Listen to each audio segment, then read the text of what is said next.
Leap classes में आपका स्वागत है। आज हम बात करेंगे हरियाणा के गठन के ऊपर और जानेंगे कि हरियाणा एक राज्य स्वतंत्र राज्य बनने से पहले किन किन पड़ावों से होकर गुजरा है। वैसे तो हरियाणा का जिक्र वैदिक सभ्यता में भी मिलता है। हमें ज्ञात होता है कि सरस्वती नदी हरियाणा से ही होकर गुजरती थी। ये वीडियो HSSC की तैयारी, HPSC की तैयारी करने वालों के लिए भी है और इस हरियाणा राज्य के हर एक नागरिक के लिए है, ताकि उसको पता होना चाहिए कि हमारा राज्य बनने से पहले किन किन पड़ाव से होकर गुजरा है। चलिए हम शुरुआत करते हैं 1803 से। 1803 में एक युद्ध हुआ था, लछवारी का युद्ध। कहाँ का? लछवारी का। ये लछवारी का युद्ध हुआ था अंग्रेजों वर्सेस मराठों के बीच। मराठों का सरदार कौन था इस युद्ध में? दौलतराव सिंधिया।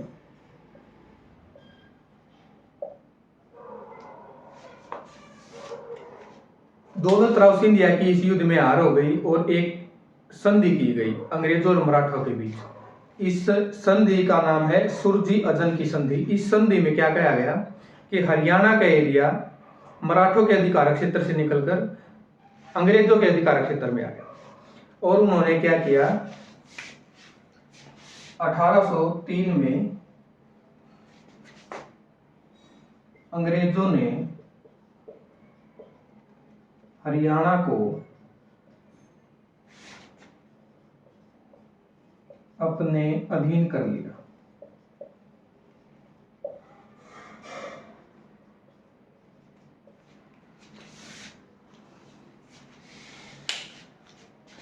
अब उन्होंने क्या किया, इस हरियाणा को नॉर्थ वेस्टर्न प्रोविंस के अंदर मिला दिया। तो नॉर्थ वेस्टर्न प्रोविंस कौन सा था?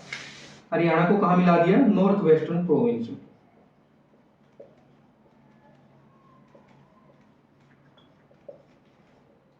ये नॉर्थ वेस्टर्न प्रोविंस कौन सा था? ये अवध का एरिया था। अवध मतलब यूपी का एरिया।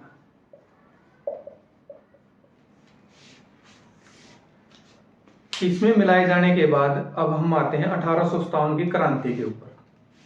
1857 की क्रांति की शुरुआत अंबाला से होनी थी, लेकिन एक गद्दार था श्याम सिंह नाम का।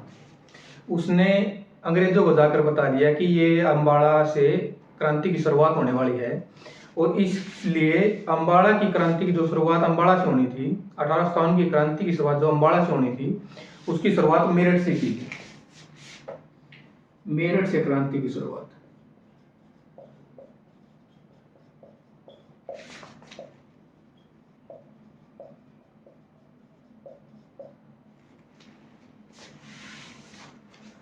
मेरठ की क्रांति के अंदर जो जो भारत का दिल्ली का बादशाह था, मुगल बादशाह, उसको भी इस क्रांति में मिला दिया गया।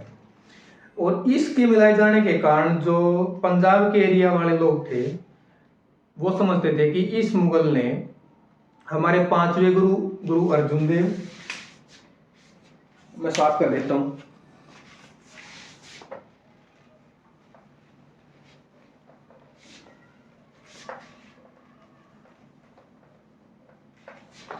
पांचवा गुरु कौन था? गुरु अर्जुन देव। गुरु अर्जुन देव। और नौवां गुरु कौन था? गुरु तेग बहादुर।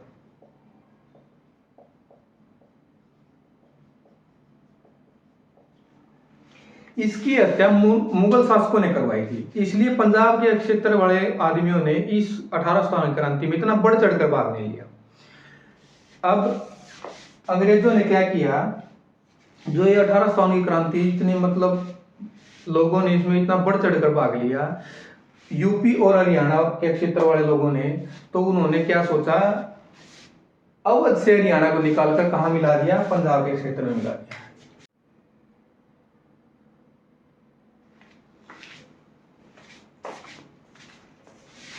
अठारह की क्रांति में अंग्रेजों ने देखा कि भाई यूपी के लोगों ने और हरियाणा के लोगों ने बिल्कुल बहुत बढ़ चढ़कर भाग लिया, इसलिए उन्होंने क्या किया, हरियाणा के क्षेत्र को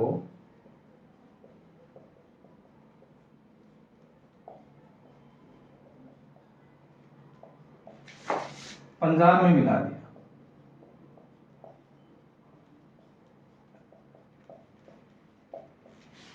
कहां से निकाल दिया था? पहले कहां था? अवध यूपी में। अब कहां मिला दिया? पंजाब में। इसके बाद हरियाणा को अलग राज्य करने की मांग सीधी 1925 में उठी। 1925 में, 1928 में, 1931 में और 1932 में।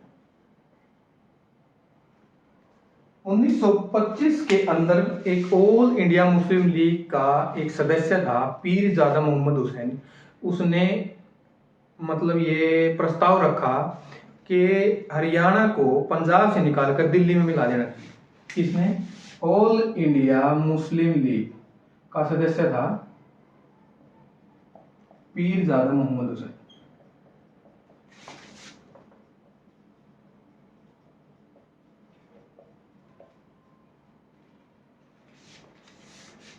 इसने क्या सिफारिश की थी कि हरियाणा को पंजाब से निकालकर दिल्ली में मिला दिया जाए। अब 1958 में जो 1925 में जो मांग उठी थी उस पर इतना ध्यान नहीं दिया गया। 1928 में फिर मांग उठी, सर्वदलीय सभा हुई, जिसमें दलित महासभा ने भी, हिंदू महासभा ने भी, आर्य समाज वालों ने भी, कांग्रेस ने भी, मुस्लिम लीग ने भी, सब ने भाग लिया। और उसमें भी मांग उठी कि जिन लोगों की वेशभूषा अलग है, जिनकी बोली अलग है, जो अम्बाड़ा से नीचे का एरिया है, उसको पंजाब से निकालकर अलग स्वतंत्र राज्य बना देना चाहिए। लेकिन इस पे भी इतना जोर नहीं दिया गया।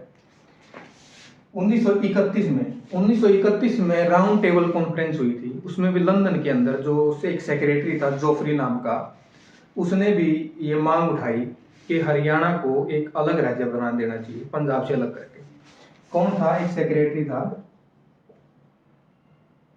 कौन था सेक्रेटरी? कौन था? जोफरी नाम का। इसने भी मांग उठाई। 1932 में एक देशबंधु गुप्ता नाम का एक आदमी था, देशबंधु गुप्ता, ने भी मांग उठाई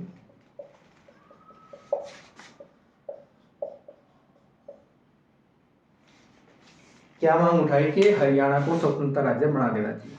आप नोट कर लीजिए।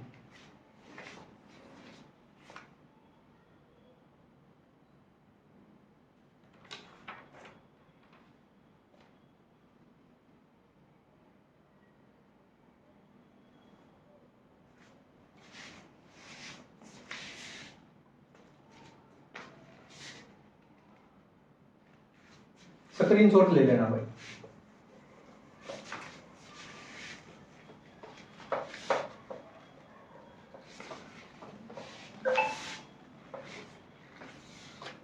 अब देश आजाद होने की तरफ बढ़ रहा था। 1947 के अंदर देश आजाद हो गया। 1940 से भारत आजाद हो गया। 1948 के अंदर कौन था? मास्टर तारासिंह।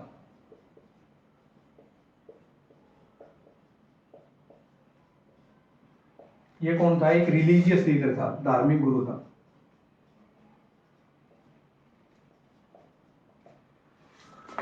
इसने मांग उठाई कि पूरे के पूरे पंजाब क्षेत्र को, जिसमें हरियाणा भी सम्मिलित है, उसको एक सिख राज्य, एक सिख सूबा घोषित कर देना चाहिए। लेकिन भारत एक धर्मनिरपेक्ष देश है और पंथ निरपेक्ष देश है। भारत की उच्च राजनीतिक लोगों ने सोचा भाई आज तो ये सिख वाले मांग उठा रहे हैं, कल जैन वाले उठाएंगे, कल फिर मुस्लिम वाले उठाएंगे, ऐसे हम अलग अलग नहीं कर सकते। तो इस पे ज्यादा जोर नहीं दिया गया। फिर 1949 के अंदर भीमसेन सत्सर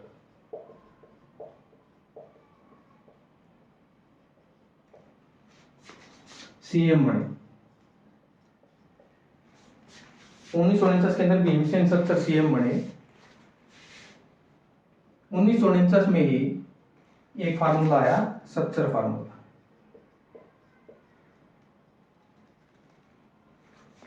ये सत्सर अलग था, ये सत्सर अलग था। इस फार्मूले में क्या कहा गया कि पंजाब क्षेत्र को दो एरिया में बांट दो। एक पंजाबी एक क्षेत्र, एक हिंदी एक क्षेत्र। इसमें क्या होगा, इसमें होगा कि जो पंजाबी वाले आदमी हैं वो पंजाबी को प्राइमरी लैंग्वेज के तौर पर पढ़ेंगे, लेकिन उनको सेकेंडरी लैंग्वेज के तौर पे हिंदी भी पढ़नी पड़ेगी। ऐसा ही क्या हुआ, हिंदी क्षेत्र वाले लोग थे, उनको क्या बोला गया कि आप हिंदी प्राइमरी लैंग्वेज के तौर पर पढ़ो, आपके सारे काम काज हिंदी में होंगे, लेकिन आपको पंजाबी लैंग्वेज भी सेकेंडरी लैंग्वेज के तौर पे पढ़नी पड़ेगी। अब पंजाबी वाले हिंदी नहीं पढ़ना चाहते थे और हिंदी वाले पंजाबी नहीं पढ़ना चाहते थे, इसलिए इनमें सामंजस्य नहीं बना और इसको नहीं माना गया, लोग नाराज हो गए। आप नोट कर लो।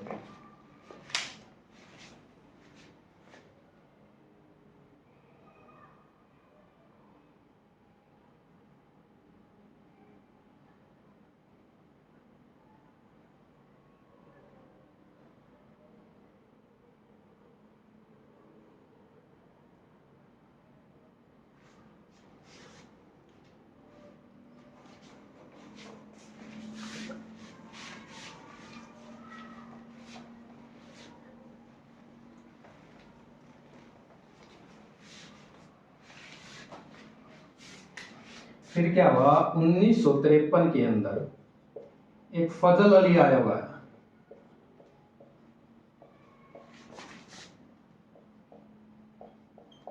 इस आयोग का क्या काम था, इसमें हमारी केंद्र सरकार ने इस आयोग को बनाया था और बोला था कि भाई पूरे के पूरे देश में घूमो और लैंग्वेज के आधार पर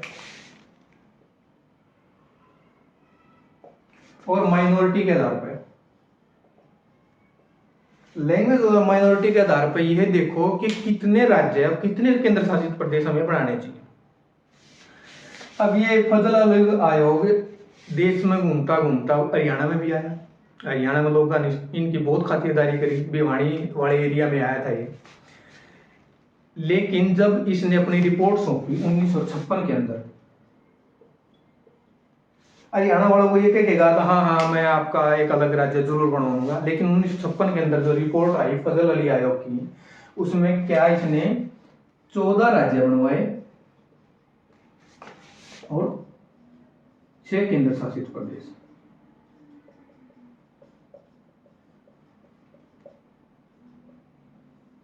उन्नीस सौ छप्पन के अंदर ही एक प्रताप सिंह कैरो नाम के सीएम बने। अब एक बात बताओ, एक तो बहुत बड़े एरिया का सीएम बने, एक छोटे एरिया का सीएम बने। ये खुद भी नहीं चाहता था कि हरियाणा पंजाब अलग हो जाए, तो इसलिए इसे होने नहीं दिए। अब क्या हुआ, 1960 में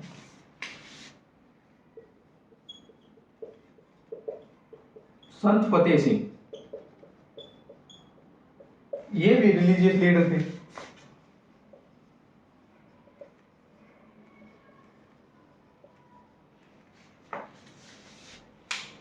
इन्होंने क्या कहा कि मैं आत्मदाह कर लूंगा अगर आपने हरियाणा को अलग अक्षेत्र नहीं बनाया और पंजाब को पंजाबी अक्षेत्र घोषित नहीं किया। लेकिन ये अनशन पे बैठ गया। इसको मास्टर तारा सिंह आया और बोला भाई तू उठ ले, मैं बैठूंगा। लेकिन उस तत्कालीन परिस्थितियों के कारण वो थोड़े दिन बाद ही मास्टर तारा सिंह भी उठ गया। अब क्या वो बात आ गई 1965 के अंदर। 1965 के अंदर संत फतेह सिंह फिर बैठे।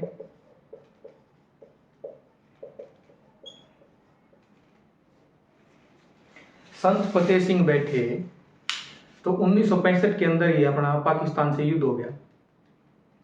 पाकिस्तान से युद्ध हुआ तो उस टाइम अपने प्रधानमंत्री लाल बहादुर शास्त्री थे। लाल बहादुर शास्त्री ने इसको समझाया, भाई देश बड़ी चीज है, अभी रुक जाओ, जैसे ही हम इससे युद्ध से निपटेंगे हम आपकी बातों पर जरूर ध्यान देवाएंगे।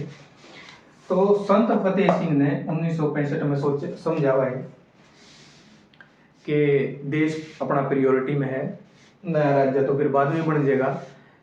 तो इसने अपना अनशन खत्म कर दिया और 1900 जैसे ही युद्ध समाप्त हुआ 1965 के अंदर ही अपने जो थर्ड लोकसभा स्पीकर थे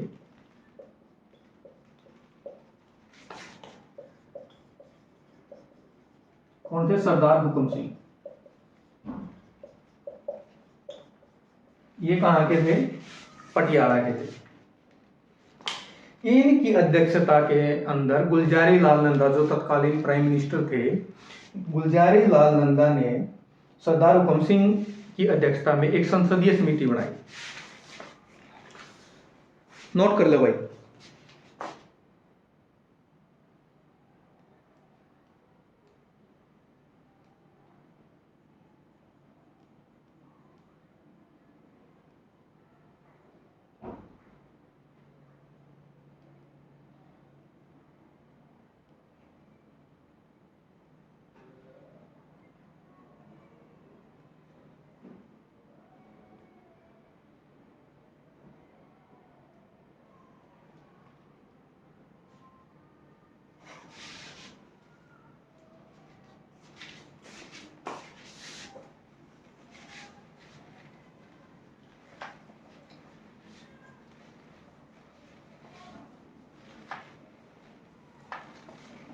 स्क्रीनशॉट ले लिया करो यार जल्दी जल्दी। फिर क्या हुआ? 1965 में एक संसदीय समिति बनाई गई थी। उस संसदीय समिति ने क्या रिपोर्ट दी भाई? एक आयोग बना देना चाहिए जो आयोग ये बताओगा कि कौन सा एरिया किस क्षेत्र में जाना चाहिए। तो इस आयोग का नाम था शाह आयोग या पंजाब पुनर्गठन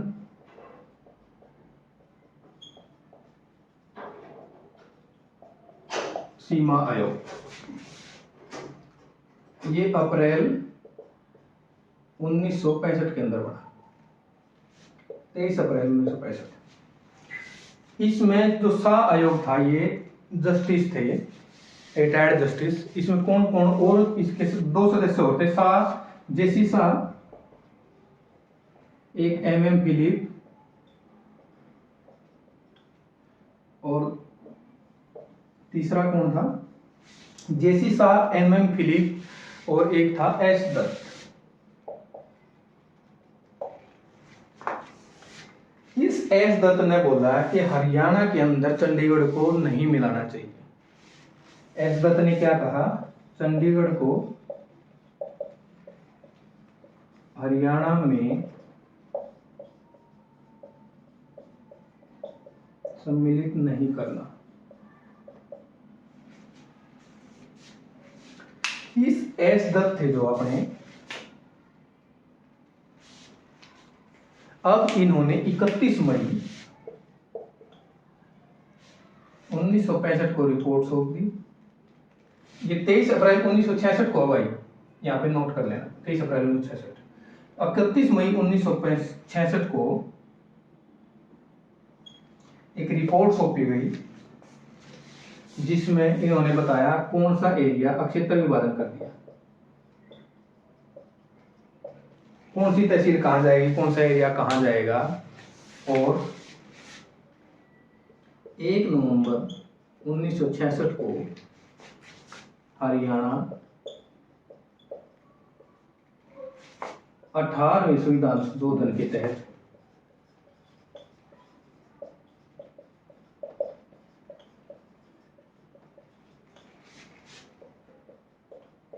भारत का 17वां राज्य बना।